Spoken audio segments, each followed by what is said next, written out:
Bun regăsit la Astrofanatic! Mă bucur că suntem din nou împreună ca să vedem care ar fi prognoza runelor pentru perioada următoare, 20-26 mai 2024. Curiozitatea e mare și de partea mea și de partea dumneavoastră și începem cu Berbecul. Pentru Berbec, runa vine cu o întrebare. Sunteți pregătiți să începeți o viață nouă? Un soi de revigorare sau renaștere în planul disponibilităților fizice și psihice? Întrebarea este și răspuns. Adică sunteți pregătiți. Așa că tot ce vă doriți se va rezolva, începeți o viață nouă, revigorare în toate planurile. Hai să vedem Taurul. Taurul primește un mesaj dublu, deoarece are câteva frământări vis-a-vis de starea de sănătate unor persoane apropiate, persoane dragi, chiar și membrii familiei. Și mesajul sună așa: sunteți sfătuiți să vă relaxați.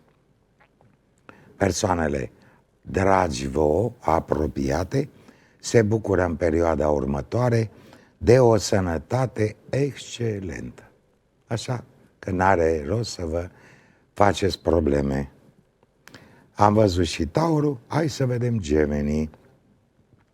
Pentru Gemeni este aproape o certitudine că cineva care se gândește intens la voi vă va trimite un cadou minunat. De ce nu? Și iată-ne și la Rac. Rac în perioada 20-26 mai are o săptămână mai anevoioasă. Cu alte cuvinte, sunteți pe o poșghiță de gheață foarte subțire. Deci trebuie să fiți extrem de prudenți cum acționați. Și am ajuns și la Leu. Leu e sfătuit să rămână în așteptarea unei schimbări foarte, foarte importante acasă, cât de curând. Așa că, leilor, fiți pregătiți pentru schimbare. Și am ajuns și la Fecioară. Fecioara, foarte curând, în săptămâna următoare, chiar de la începutul săptămânii 20-21, va afla un adevăr important care îi va marca viața sau pur și simplu o va schimba. Deci, marcaj și schimbare puternică pe destin pentru Fecioară. Iar Balanța primește un sfat frumos. Sunteți sfătuiți să dați la o parte toate problemele și grijile legate de trecut. Lăsați necazurile în urmă și pregătiți-vă pentru o săptămână mult mai bună decât precedenta. Iată, ne ajung și la Scorpion.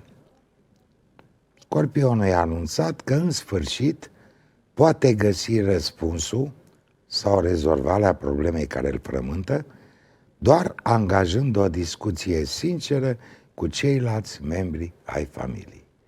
Deci, pentru Scorpion, e timpul să facă un consiliu de familie. Și iată, ne ajung la Săgetător. Pentru Săgetător, o săptămână prolifică, fertilitate și belșug. Peste puțin timp, visele voastre se vor împlini. Rună genială, spun eu. Am ajuns și la Capricorn. Capricornul are simbolul uraganului, adică el se pregătește să susțină o bătălie furtunoasă sau o dispută.